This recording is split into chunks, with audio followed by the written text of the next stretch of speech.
This is our family now, old man. You're just a guest here. My son-in-law said those words while standing in my living room, in front of the fireplace I had built with my own hands 23 years ago. He wasn't whispering. He wanted everyone at my Thanksgiving table to hear it.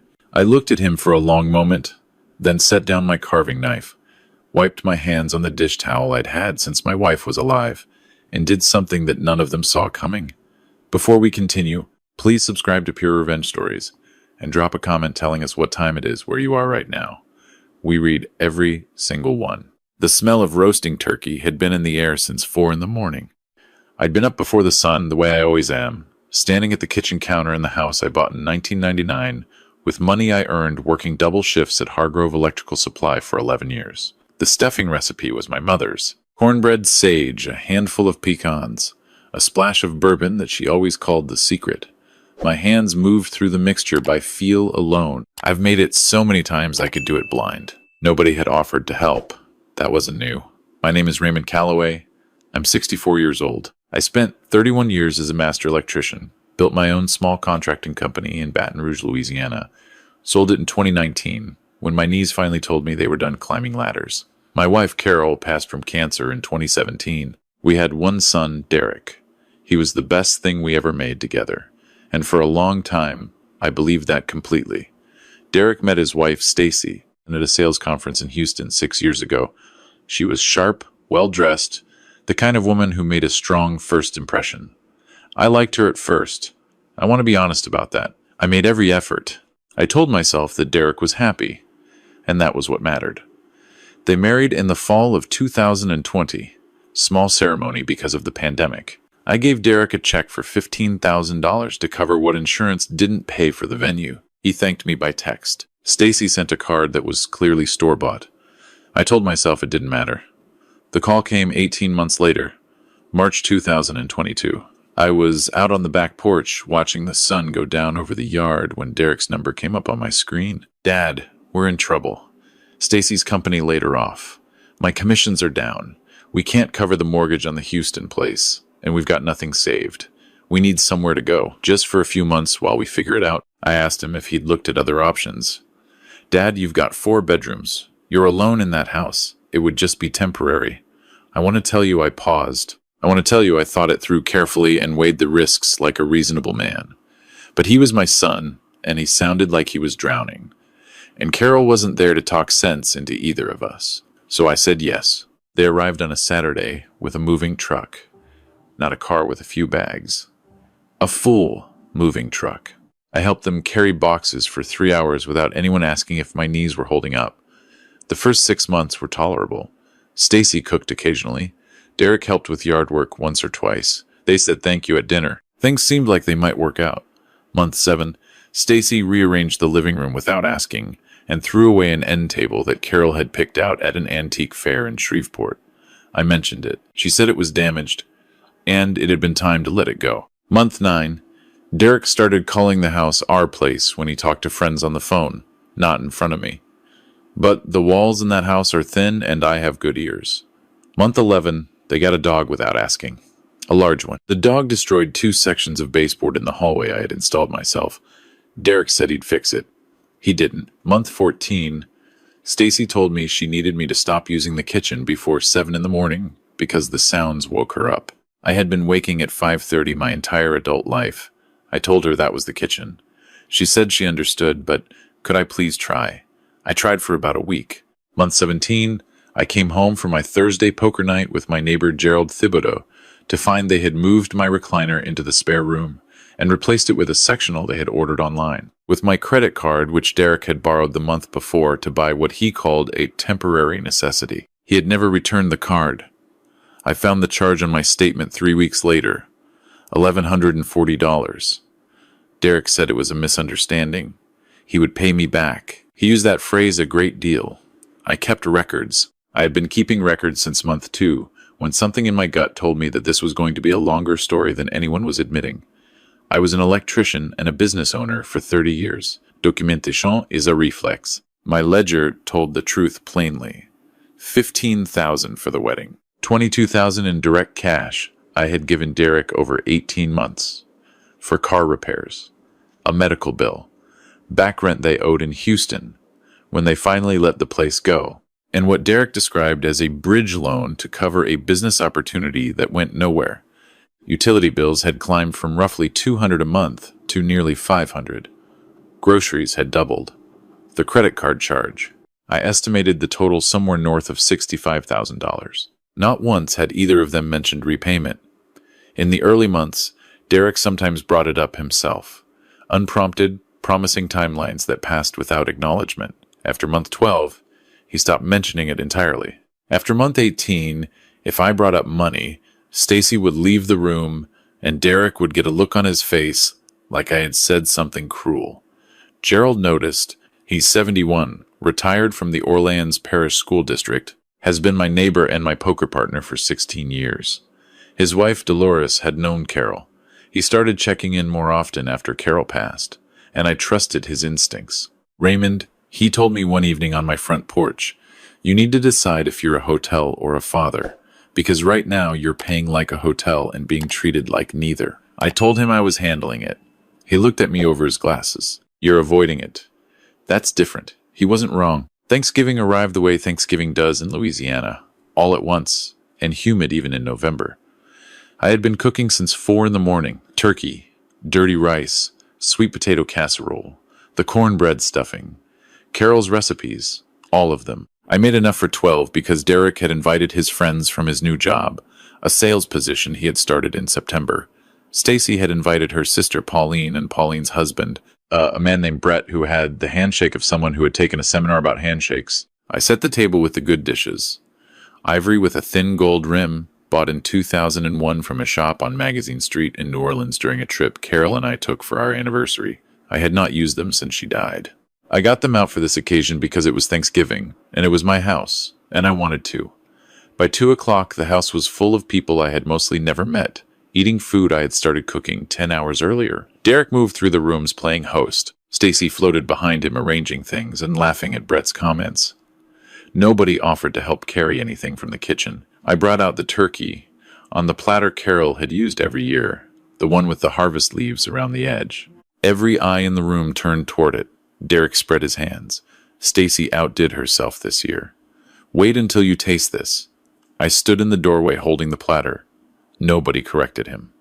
I set the turkey on the table and went back to the kitchen for the casserole. When I returned to take my seat at the head of the table, the chair was occupied. Brett had settled into it, jacket off, already pouring from the wine bottle I had opened. Stacy sat to his right in Carol's chair.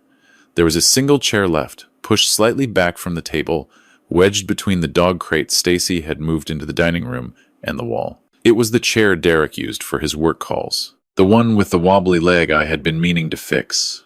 I stood at the edge of my own dining room and understood exactly what had happened. I moved toward my chair at the head of the table. My hand touched the back of it. Brett looked up with the mild annoyance of a man interrupted during something he considered more important. Hey, Pops, we've got it set up a certain way here. Stacy waved a hand toward the corner without looking at me. Raymond, we saved you a spot. You'll be more comfortable over there. There's more room. The table went quiet in the way that rooms go quiet when everyone knows something is wrong, and nobody wants to be the one to say so. Derek looked at his plate. I stood there for a moment in the house I had bought, at the table I had owned for 20 years, looking at my son, who was looking at his plate. Then Stacy said, without looking up, "This is our family now, Raymond. We've made it work. You're part of it. Of course you are." She finally glanced toward me with something that was almost pity. But we need you to understand that things have changed. Our family. I looked at Derek. He picked up his fork. Something shifted in my chest. Not anger, not sadness. Something quieter and colder than either. The thing that happens when the last excuse you had been telling yourself finally runs out of road. I had been making excuses for 2 years. They were struggling. Derek was my blood. Carol would have wanted me to help. Family means sacrifice. I had told myself these things so many times they had worn grooves in my thinking, like water in limestone. But Carol had also told me once, during an argument we'd had about a different situation entirely, Raymond, you can love someone completely and still not let them walk on you. In fact, if you love them right, you won't. I pulled my hand back from my chair. I walked calmly to the kitchen. I heard Brett say something behind me, heard Stacy laugh lightly, heard the sound of the dinner resuming. They thought I was complying. I opened the kitchen drawer where I keep important papers and retrieved what I had put there 3 days earlier, just in case. Because Gerald was right. I had been avoiding, but I had also been preparing. The way you do when you know in your bones that something is coming, even when you pray it won't. I walked back to the dining room doorway. The table had settled into the comfortable noise of people eating and talking without concern. I waited until the room noticed me standing there. Then I spoke at a volume that required no effort to hear. I need everyone's attention for just a moment. This house belongs to me. I bought it in 1999. The deed is in my name. The mortgage was paid off in 2014. I have never charged my son or his wife a single dollar of rent, and I have given them, in cash and covered expenses, more than $65,000 over the past 2 years. They promised to repay it. They have not. The room was completely still. I looked at Derek, who had finally looked up. I am asking every guest in this home to please gather your things. Dinner is over. I'm sorry to do this on a holiday. That is not lost on me. But I've been a guest in my own home for long enough. Brett put down his fork with a sound that seemed very loud. Stacy found her voice first. Raymond, you cannot be serious. You're embarrassing Derek in front of his colleagues. These are his work relationships. I looked at her steadily. Then Derek should have considered that before tonight. Derek stood up. Dad. His voice had the strained quality of a man who knew he had no argument and was about to make one anyway. You can't just blow up Thanksgiving. This is insane. You're acting like a crazy person. I reached into the folder in my hand and removed a single sheet of paper, which I set on the table where everyone at the table could see it if they leaned forward.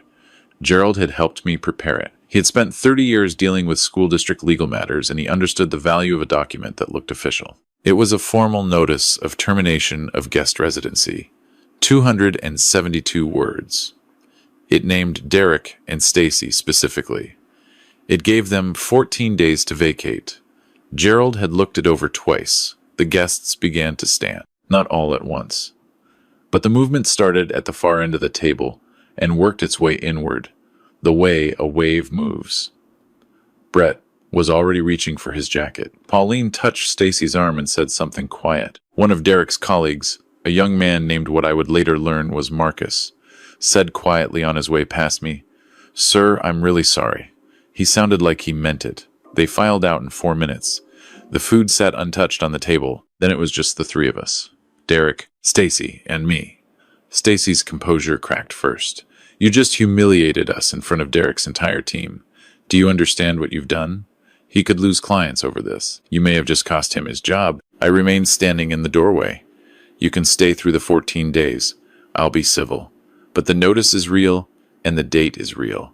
Derek tried 3 more times. He said they had nowhere to go. He said I was acting out of grief, that I had never recovered from losing Carol. And this was the result. He said I owed him more than this, that he was my son, and sons were supposed to be able to count on their fathers. That last one was the hardest to hear. Not because it was true, because it almost worked. I thought about Carol's voice. I thought about the end table from the antique fair in Shreveport that Stacy had thrown away without asking. I thought about Derek looking at his plate while Brett sat in my chair. I told him good night and went to bed. I slept better than I had in months. The next morning I called Gerald and told him what had happened. He came over within the hour with 2 cups of coffee from the place on Perkins Road that he knows I like. You really did it, he said. I really did. He sat down across from me at the kitchen table. Now comes the part where they try to undo it. He was correct. Stacy's first approach was tears. She sat across from me the following afternoon and cried in a way that was impressively sustained, and explained that I had never given her a real chance, that she had tried so hard to make a home here, that my grief had made me unreachable, and she had only ever wanted to help. I listened completely. Then I told her the 14 days stood. Derek's approach was anger, then negotiation, then a kind of quiet desperation that was harder to watch. He told me he had been sending out resumes. He told me he had leads on an apartment. He told me he just needed more time. I told him he had 14 days and I hoped he used them well. On day 9, they left. Not at the end of the 14 days. Day 9. I think the weight of it became too much to sit inside. I watched the same moving truck pull out of my driveway that had pulled in 26 months earlier, and I felt something I hadn't expected. Not triumph. Relief. The particular relief of a man who finally put down something very heavy he had been carrying so long, he forgot it wasn't supposed to be his to carry. I changed the locks that afternoon. 3 days later, Derek called. His voice was controlled, careful, the way his voice gets when he's decided on a strategy. "Dad, we need to talk about what you said at the table, about the money." I told him I was glad he brought it up. "Those were gifts," he said. "You gave that money because you wanted to help. You can't turn gifts into loans after the fact." I let him finish. Then I told him I had documentation. Every transfer, every check, every cash withdrawal. I had emails from him in which he had used the word repay. I had a text message from 18 months ago in which he wrote, "Dad, I promise we will pay back every cent. I just need you to trust me right now." Silence on his end. I told him I intended to file a civil claim for the documented amount if we could not reach an agreement. I told him I had spoken with an attorney, which was true. Gerald's son-in-law practiced civil law in Baton Rouge and had reviewed my documentation and told me the case was straightforward. Derek said I was destroying the family. I told him I hadn't destroyed anything. I told him I had spent 2 years watching something be dismantled piece by piece, and I had finally decided to stop letting it happen. He hung up. The civil filing went in on a Tuesday morning in January. $66,400 in documented transfers and covered expenses. Gerald sat with me at his kitchen table the night before while I signed everything. 2 old men with cups of decaf and a stack of bank statements. "You're certain?" he asked. "I've been certain since Thanksgiving," I told him. I just needed the paperwork to catch up. Derek and Stacy retained an attorney, a man named Forsyth, who sent a letter asserting that the transfers had been gifts given voluntarily and without expectation of return, and that my suit was the retaliatory action of a grieving widower who had grown emotionally dependent on his son and was now punishing him for establishing healthy independence.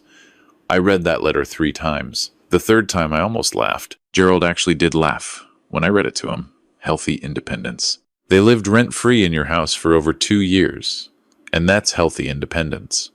The hearing was set for March in the 19th Judicial District Court on the 4th floor of the courthouse on Street Blaze Avenue. I wore the jacket I had worn to Carol's funeral, which sounds morbid, but which she had picked out and which fit me well and made me feel like she was nearby. Derek and Stacy sat at the opposite table with Forsyth. Derek was in a new suit that didn't fit quite right. Stacy sat very straight with her hands folded.